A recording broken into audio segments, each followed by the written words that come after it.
Herzlich willkommen zu unserem Webinar der Außenwirtschaft Austria, gemeinsam mit einigen tollen Experten heute zu aktuellen Entwicklungen in der britischen Bauindustrie. Mein Name ist Michael Müller, ich bin der österreichische Wirtschaftsdelegierte in London.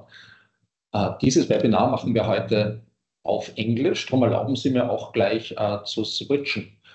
So, and a warm welcome from London to our webinar.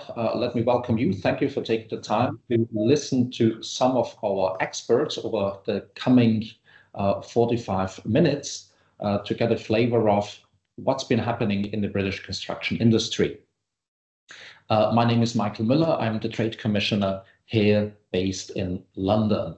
The UK economy has been doing quite well again. So it was the fastest growing economy of all G7 countries in first half this year. Inflation has come down, and given a new government from July on, we have a new Labour government in the United Kingdom. There has been an exciting time in the construction industry because the new government has claimed that they will finally be able to deliver 1.5 million residential units over the 5-year term. Before we start, let me briefly remind you of some of the housekeeping rules. We are absolutely happy that you ask questions. Please put your questions into the chat. We'll have a dedicated brief Q&A session in the very end. If there are any protracted, more difficult questions, then we will come back individually to you with some responses, with some information after the webinar. Also, all the slides you see today, all the presentations you see, you will get those by the end of next week, basically, and the recording of this webinar, the link to the recording will also be shared with you. Perhaps before we start, for me, it's the second time working in London. So I've worked in the UK almost 20 years ago, and then a fascinating thing is how many Austrian companies from the construction sectors have actually successfully grown their UK business over those years, working very consistently with their customers, building their teams, getting what I call into this ecosystem of British architect specifiers. And I also have to say that a crucial role, and something which will be one of our next activities and major activities next year, has played the exhibition which is now called Futurebuild, and then many years ago basically was called Green Build. And we've been present there with an Austrian pavilion consistently over many years, and have also seen really good feedback and resonance for Austrian exhibitors and participants. This really is a show where you have a mixed visitors, architects, specifiers, construction professionals, construction companies, and it's really an exhibition to showcase something innovative, sustainable construction solutions, BIM, renewable energy, intelligent systems for houses and buildings. So I invite you all to take opportunity and participate with us in March next year to be able to participate in this kind of drive in the British construction sectors. And all about this drive and how the industry has been doing, please let me hand over to my colleague, Peter Franklin, who is our Senior Sector Manager for the Construction Infrastructure Industries, has been with us for some time. Peter, please introduce our experts and kick off the webinar. Good morning. Thank you for everyone joining us today. It's good to see you here. Oh, have you here? Yes, as Michael said, I've been here for some time. We've also participated at the Futurebuild show for some time, but I've been here a lot longer still. Just the program. I'm going to say just a few words to explain where we are with the UK market in terms of whether it's easy to do business here, and then I'm going to hand over to Martin Hearn, who's actually a director at the Futurebuild event, and he's going to present a very interesting study that that they have put together about insights for manufacturers, and they've surveyed specifiers here in the UK, and that's going to give a lot of insights into what specifiers here in the UK are really looking for, what are the issues that need to be solved by their supply chain. And then we're going to hand over to Alan Willeen, who's Economics Director at Glenigan. Glenigan is is one of the largest construction intelligence companies here in the UK, and they run a lot of services along the lines of construction intelligence, news, project information. And Alan, as the Economics Director, follows very closely the nitty-gritty, the detail of which sectors are doing well, where the opportunities are, and I'm sure there's going to be a lot of information to take in during his presentation. Okay, I'm just going to say a couple of words. Since Brexit, we are aware that there have been a few hurdles here in the UK, but there remain lots and lots of opportunities. The UK remains a close market to Austria, and it's the second largest construction market in Europe, and still very open. It's got a strong demand for particularly EU-sourced innovative and sustainable construction products. Many EU suppliers active here in the UK, happily among them many of you or many Austrian companies. And we at the Außenwirtschaft Centre London are here to help you with any of those small hurdles that you may be facing in terms of the new rules facing import, UK as a third country. I should say we're a third country in the same way, for example, that America is a third country, or anywhere outside the EU, really. So we've not become some distant land. We're quite a normal market, but on the other hand, we're also an individual market, quite a unique market with its own opportunities. We've retained nearly all of EU law, in fact, in our UK law at the moment. And while there is some risk of divergence in the future, the UK has shown no appetite at all in diverging from EU regulations. And particularly, I think, with a new Labour government in, there seems to be no sign that, in fact, there's more a sign that we want to adhere to what is happening in the EU. In particular, a very happy development in the last few weeks is the announcement that the CE marking, which you'll all be familiar with in the EU, is now to be indefinitely recognised here in the UK. That's been announced. It means basically that you as EU construction product suppliers do not now need to get a UK CA marking. The CE marking is now continued to be recognised here in the UK market, and will be indefinitely. And now just a couple of words. So the UK market does remain then very attractive. As I say, it's a large market. There's a lot of demand for sustainable products. The government and the market generally requires sustainable products. We have to deliver. We've got a great big house building delivery program to come. You're going to hear more about that, I'm sure, later on. And those houses have to be built quickly. They have to be built sustainably, because we have very strong sustainability targets still in the UK, which we're committed to. And so we are looking for solutions. So there is a big demand.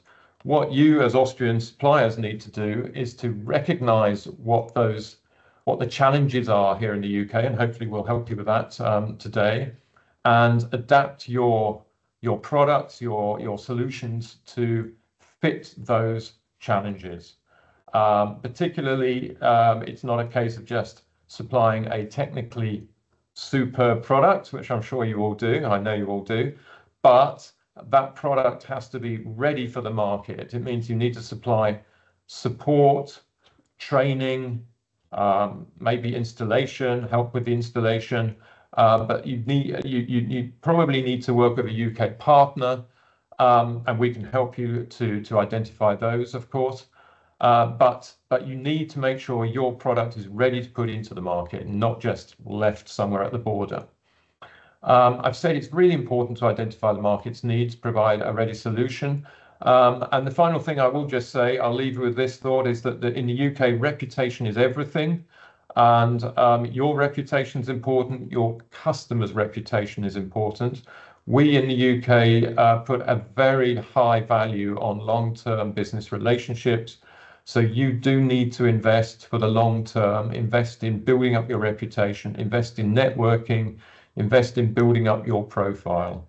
And that is why we have been over for many years prominent, one of the most prominent exhibitors as the Austrian Pavilion at the Futurebuild exhibition, so that we can highlight the expertise in this particular sector for Austrian companies and give you a platform to highlight your specific expertise and to meet the right people and to embed yourself, if you like, in the sustainable and innovative construction community.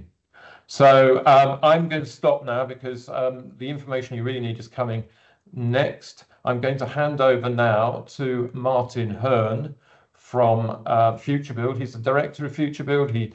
He's responsible for getting that show up and running and has been for many years. We've worked with him for many years. And Martin, I'll hand over to you. Massive thank you, Peter, and absolute pleasure to be here today. As Peter has said, we've had a long-standing relationship and we're extremely proud of the Austrian Pavilion that we've hosted for many years and the amazing innovations that have always been showcased every year.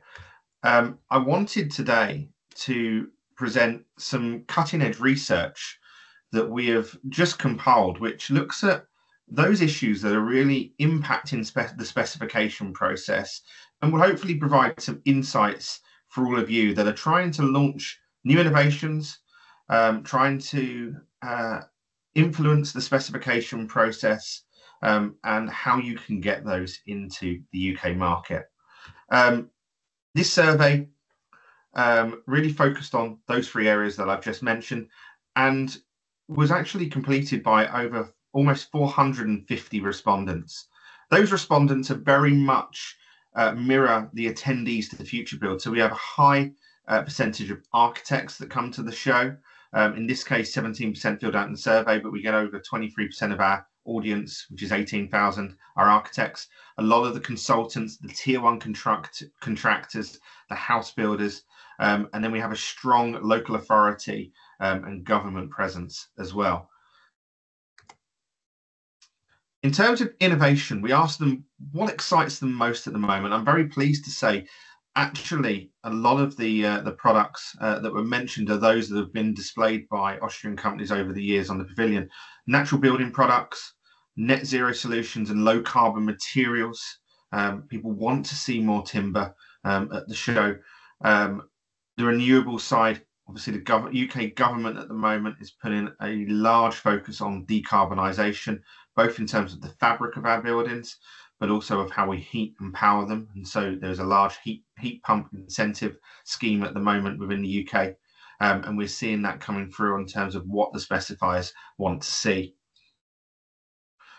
Talking about decarbonisation, you can see here that it is the most important part of projects at the moment. And this is when we ask people to rank how important they find decarbonisation at the moment.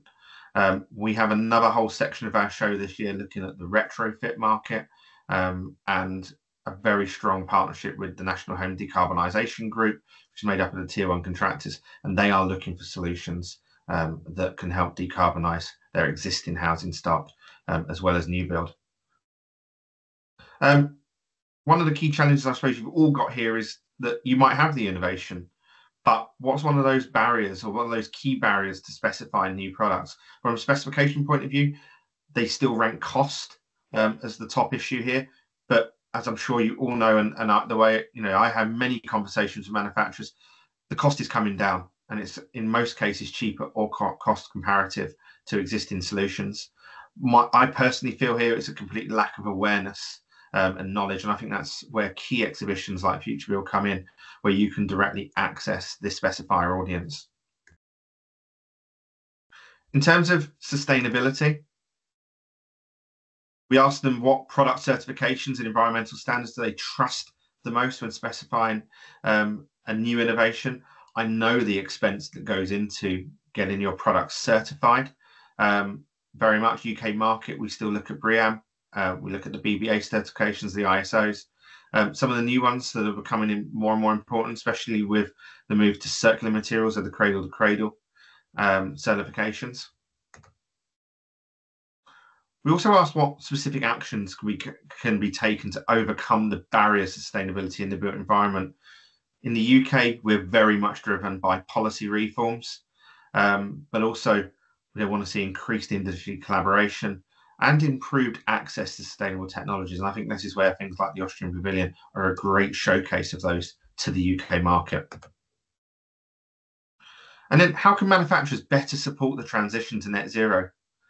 They very much want to see the data and evidence behind your innovations and solutions, and competitive pricing. But as I discussed before, I think that already exists. They also want to see complete transparency behind that data and evidence.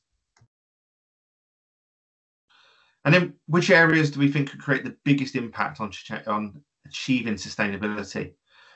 We've talked about decarbonisation.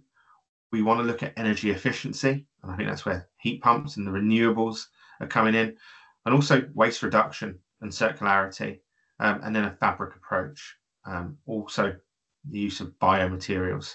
And these are all things that I have seen showcased over the years on the pavilion. And so finally, collaboration. So what additional support of resources would help enhance collaboration in the built environment? We want to see those financial incentives, and I'm pleased to say they exist, especially around heat pumps. And we're seeing that on the retrofit market as well with the Warm Homes Fund. We are bringing in those regulations now. Moving to net zero is now enshrined in law, especially a lot of those align with our new build properties as well. And they want to see more education and training. And then finally, what forms of collaboration do you think are most effective in driving industry-wide sustainability? They want to see the knowledge sharing platforms like Futurebuild exist to propel these innovations into the specifier community, and collaborative R&D projects. We are seeing now many more of our tier one contractors and house builders are open to pilot projects. Now, Peter will share after this the full report. This piece of research was over 25 questions, and we produced a complete report around this. But I quickly wanted to touch on, for those that are new to Futurebuild, who are we and why do we exist? So we are a large-scale exhibition that happens in March every year. We have over 18,000 visitors, 250 suppliers, and a really strong content program that runs across the 3 days. We also have smart badge technology, which means that people can touch and interact with our exhibitors. And last year we had over 52,000 leads collected, and that equates to around 205 on average per exhibitor.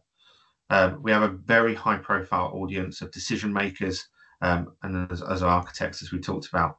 You can see here 26% are architects. We have the tier one contractors, the house builders. We are very much a specification show. We're not an installer show, and we're not a self-build show. And we very much focus on this core audience because we believe that these are the ones that can drive net zero and sustainability in the built environment and make that real change. This is where we sit, and this is the specification chain. And this is why we bring all of these together, because the break of spec now sits across all of these key job titles. And so our mission is very simple. We want to make a positive impact on the built environment. We've been going for almost 20 years now, and we're centered around 3 core values. So we champion sustainability.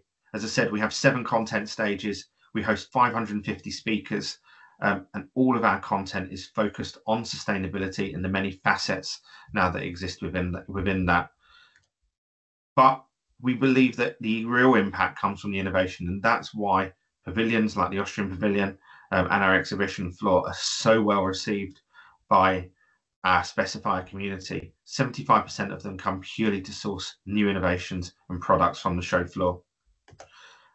And we believe that we've got to collaborate to make that impact. And that's why we bring this diverse audience together, because we believe by collaboration, we can drive real change.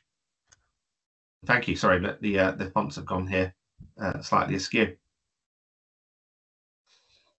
Thank you very much, Martin. That was very interesting. And you will notice that we have put the link, if you're interested in getting involved in Futurebuild, at the pavilion, the Austrian pavilion. We've put the link in the chat box where you can access all information on that. The Futurebuild website itself is futurebuild.co.uk. I'll tell you that now. Very interesting, Martin, not least about the transparency and how important it is to get that information across to specifiers, give them the tools that they need to convince their own customers, the developers here in the UK. So very much a collaborative effort needed. Okay, I'm going to now pass on to Alan Willeen. He's as I said earlier, the economics director at Glenigan. Alan, the floor is yours. Good morning, everyone. Thank you, Peter. Yes, I'm Alan Willeen. I'm the economics director at Glenigan. As Peter said, Glenigan's a construction data company. We identify and track fundamentally all construction projects that are sort of working their way through from concept through planning onto site in the UK. That's available to subscribers as a way of identifying specific opportunities that they want to be involved with. I also look at that data at a more strategic level, and I'll be talking about that today. Really, just let's say, okay, how can we see the market moving over the next few years, and what's going to be driving that? Where are going to be the opportunities going to be emerging? And I have to say, I think from a sort of exhibition at Futurebuild next year, I think it's a good timing from a UK market perspective. We are, I think, at a turning point at the moment. Peter mentioned the change of government that we had during the summer, and I think that's part of the equation.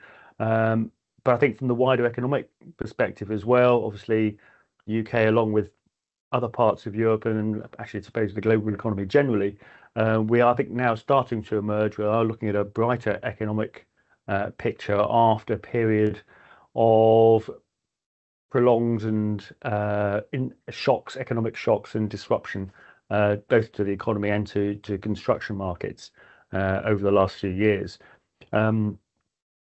Last year was another year where we saw a decline in the number and the value of projects that were starting on site. But this year, despite the disruption that a general election inevitably causes, and the fact that the new government is currently reviewing and reshaping its own development programs, I think we are sort of, as they looking at a bit more stability after a weak start to the year. I think conditions have started to stabilise over the summer and going into the autumn. And as we go forward into 25 and 2026, we are expecting an improvement in the value of projects that are starting on site over the next 2 years. Having said that, obviously, this is our latest forecast in June. We're just starting the process now of revisiting that forecast, and there'll be a fresh forecast out in November, and that'll be able to take into account the latest big government announcement, which will be happening at the end of this month, which is our budget and the spending plans for the next financial year. So we'll be able to build that in. But I think, given our understanding of the government's direction of travel, I think a lot of the issues are perhaps already there, and we'll be able to pick up on that. And as well as that sort of cyclical change that we're seeing in the construction market, there's some big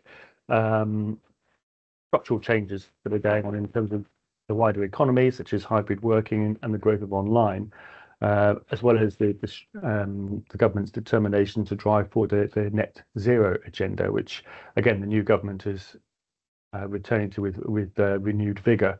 And I think those factors again will create new opportunities for construction over the next few years. So just perhaps to look at the wider economic picture very quickly, and where things are there. You can see the disruption in terms of cost pressures that the industry faced particularly during 21 and 2022. Things did start to stabilize in last year in terms of the cost of materials in the wake of the disruption following the pandemic, and then the high energy spike following the invasion of Ukraine.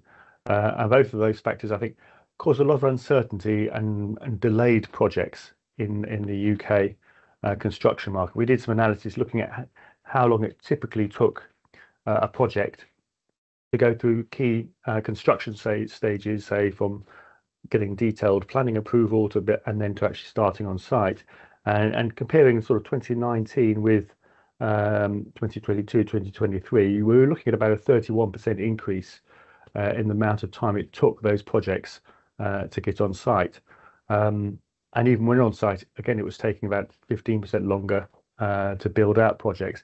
A lot of that, I think, was due to those cost pressures, which increased the uncertainty for contractors and for clients, and I think meant a lot of projects were being deferred and delayed and rethought.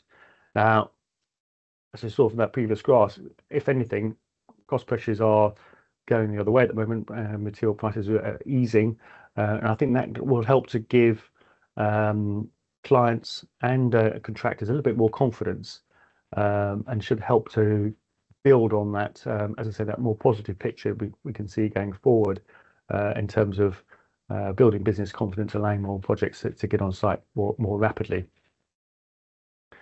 So how do we see things playing out across the different construction sectors? Peter mentioned the government's objective of building 1.5 million new homes over the course of this Parliament. I think what we'll see is a progressive ratcheting up of activity over the course of the next 5 years. They've already moved quickly to ease planning pressures, for example, to lift some of the restrictions, and also to hopefully accelerate the planning process, which will allow more projects to go forward more rapidly over the next few years. I think that bodes well for the active sectors as a whole. Whether we reach the 1.5 million over the course of this Parliament will be a challenge, I think. But we certainly should be building hopefully 300,000 homes by the end of the period. So you can see that we're beginning up to that annual ratcheting up of that sort of annual rate of build by then. Certainly, if you look at what's happening in the wider housing market, conditions have started to turn and improve there.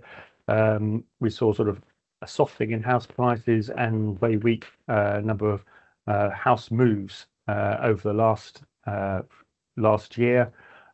This has started to turn around in the course of this year, not least because we've seen an easing in interest rates and an expectation of further cuts in interest rates over the coming months.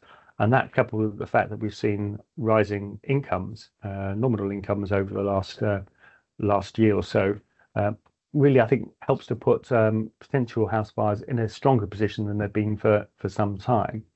And I think that will help to aid activity in the new build market particularly as we get into 2025. I think what we're seeing at the moment is a lot of the projects that perhaps have been slowed down by house builders are now sort of starting to move forward, and certainly those that are already on site, that is.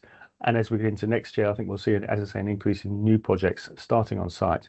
As you can see, if you look at the chart on the left there, in terms of the number of units on projects that have been started this year, on a sort of pro rata basis, we're pretty stable position compared with where we were in 2023, and ready to hopefully sort of build on that as we get into next year. There has been a fall off in the number of projects that have been securing planning approval, but I think that really reflects the fact that actually house builders over the last year or so haven't been building out as they envisaged. So they've got a sort of stockpile of projects that can move on to site pretty rapidly as market conditions improve. And as I say, the government has been moving to reform the planning system to make it easier for projects to go forward more quickly. So as conditions hopefully continue to build over the next few years, we'll see a sort of turnaround, I think, in the number of projects that are coming forward for planning and securing approval. So against that, as I say, we can see a sort of a progressive building in the number of units starting on site and the number of projects coming forward. Our June forecast anticipates actually quite a step change next year, 14% increase in the value of work starting on site, with a further 6% gain as we get into 2026. So a much more positive sector, in part because obviously the government's trying to drive an increase in activity to try and start delivering and making progress towards that 1.5 million homes target. Similarly, on the social housing side, actually this year we've seen a bit of an uptick in the value of projects starting on site, in part due to an increase in sort of refurbishment work on the existing estate in the sort of the wake of the Grenfell fire, which has meant a lot of improvement work has to be completed on existing dwellings. So I think that has perhaps held back a little bit new build activity in the social housing sector. But going forward, given the government's funding commitments and objectives, we're anticipating actually that will start to turn around, particularly from 2026, with more projects coming forward on the social housing side of the market. Moving on to sort of the non-residential construction side, where again we've got a sort of a more positive picture overall, but some big shifts. If you look at the housing market, for example, the office market, for example, is being reshaped by the growth in hybrid working, which really has meant that actually over the last few years we've seen an increase or a preponderance of refurbishment projects in the market, where people have been remodeling premises really to try and adapt them in terms of their overall space requirements, but also the layout within those buildings to suit a more hybrid approach to work, with some people working away from the office, working from home for more extended periods of time, and then coming in to get that collaborative workspace that's going to work best for them when they actually are in the office. Going forward, though, particularly given the green agenda and the rising appetite from clients for premium office space, and also premium office space built to higher environmental standards, both to meet regulatory requirements, but also to meet their own environmental objectives as businesses. Because that premium side of the market has performed better over the last few years in terms of capital values, and we're anticipating an increase in new build projects coming forward there, built to a higher environmental standard over the next couple of years, and we're expecting that market to turn around during the course of 2025 and 2026. I mentioned other structural changes, and one of those has been the growth of online sales as a proportion of all retail spending, and that's having an impact still on the demand for retail property, but also industrial premises to deal with the greater logistics challenge of online sales. And there, I think there's a sort of fundamental long-term shift in the market that's expected to continue. Obviously, you can see from the chart on the left there was a big spike in internet sales during the pandemic, which is now sort of fallen back, but it's still way ahead of where it was prior to the pandemic, and we're anticipating continued further growth over the coming years, and that's going to help to fuel the demand for additional industrial space. There was a surge of projects post-pandemic. I think perhaps the market ran ahead of itself there, and certainly we've going through a period of consolidation in the market now. But certainly as we go forward into 2025 and 2026, we're anticipating a renewed steady growth within the industrial sector, very much led by the demand for that logistics space. So again, sort of a positive picture there. Conversely, though, the retail sector is way off where it was perhaps during the sort of the middle of the last decade. We've seen a lot of consolidation within the sector and a fallback in starts over the last few years. After initial recovery post-pandemic, 23 was again saw a further decline in activity. Key part of the market has been demand from the deep discount supermarket chains, Aldi and Lidl. They've been a bright spot within the market. So they've got major expansion plans. When one of them switched to developing its logistics space last year in 2023, that was one of the contributing factors behind the dip in start during 2023. It's now back in terms of focusing on its store program now, and that will help to underpin growth within the sector and help support a modest recovery during 2025 and 2026. Longer term, as I think in 2026, we also expect actually some increase in shopping centre development activity, really as perhaps some of the surplus retail space that the sector is now facing is redeveloped and remodeled to try and support footfall and lettings with a higher leisure element incorporated within their store, the footprint of the shopping centres. Similarly, on the hotel and leisure side, that's been a sector that has been squeezed very hard both during the pandemic and post-pandemic by the squeeze on household incomes, which has depressed discretionary income spending in areas such as nights out and hotel stays, as well as seeing a fall off in overseas tourism, obviously, into the UK over that period as well. We're now looking, I think, at a brighter picture going forward. There are plenty of projects in the pipeline, and as household incomes improve and confidence returns, and as I say, the financial situation gradually eases, we're anticipating renewed investment to flow through into that sector as well during the course of 25 and 2026. Then moving on to the government side of things, clearly the government, the new government, is reviewing at the moment post-election its priorities, and I think that has certainly in the near term is causing something of a hiatus. We've seen a number of big capital projects, for example, being postponed or deferred. Having said that, we did kind of anticipate that when we were looking at our forecasts during the summer. Inevitably, a new government's going to set out its own priorities, and there was a clear shift in government focus promised by the new government, particularly in terms of greater investment actually in the infrastructure and public services. And I think in due course, that's going to help drive stronger growth within this across these different sectors from I think particularly from 2026 onwards, but we'll start to see some progress, I think, next year in a number of areas. Education has actually been a bright spot up to now. We saw a number of projects delayed, education school building projects coming forward during 2023, and that actually helped to sustain things a little bit into this year. I think inevitably there will be a bit of a squeeze next year, as I say, as capital budgets are being reviewed. We'll know a little bit more at the end of October with the spending plans for the next financial year being published alongside the budget by the government.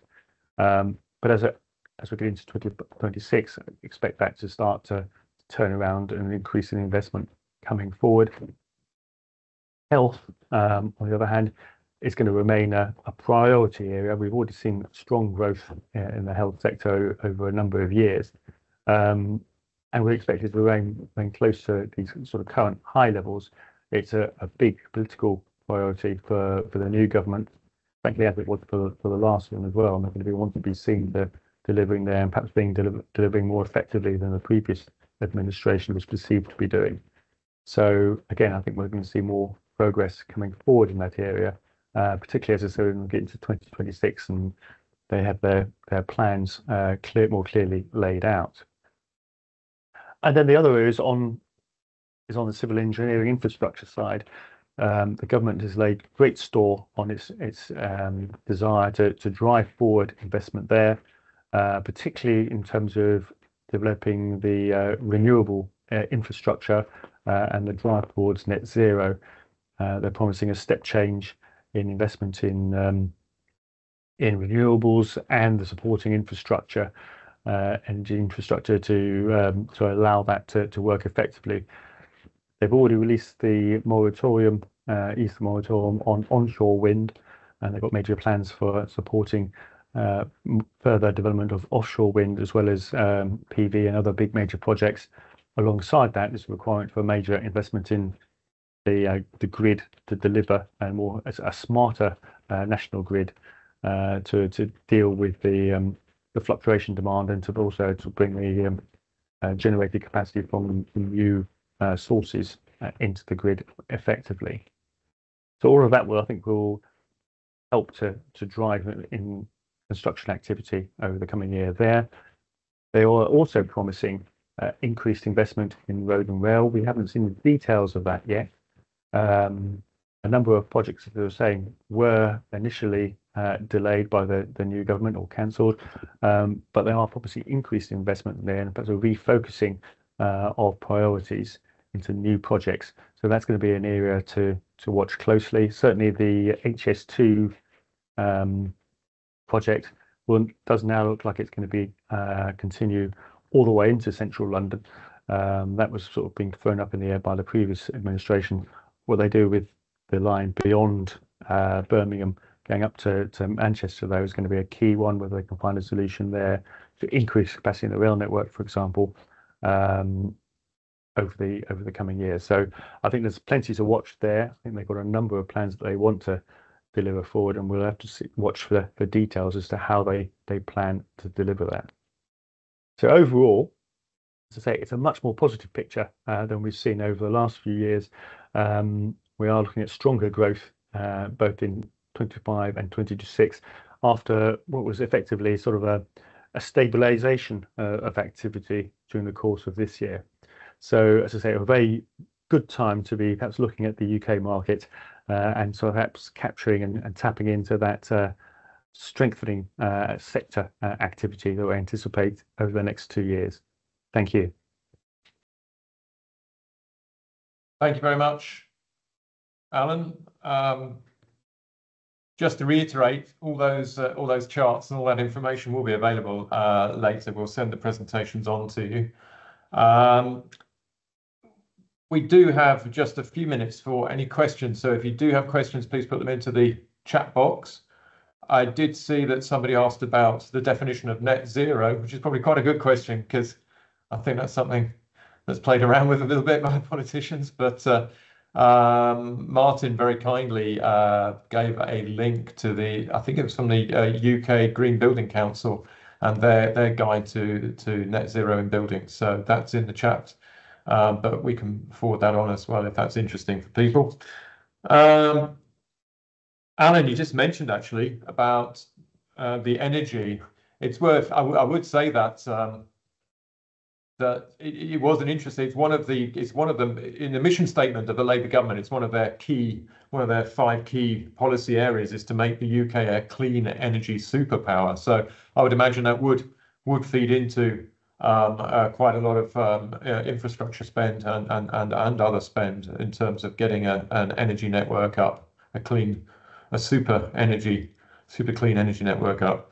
And the other thing I wanted to ask Alan is I did hear a couple of days ago that they're planning on bringing in PFI or looking at PFI again in terms of getting more investment into big construction projects. Is that something you think might come back?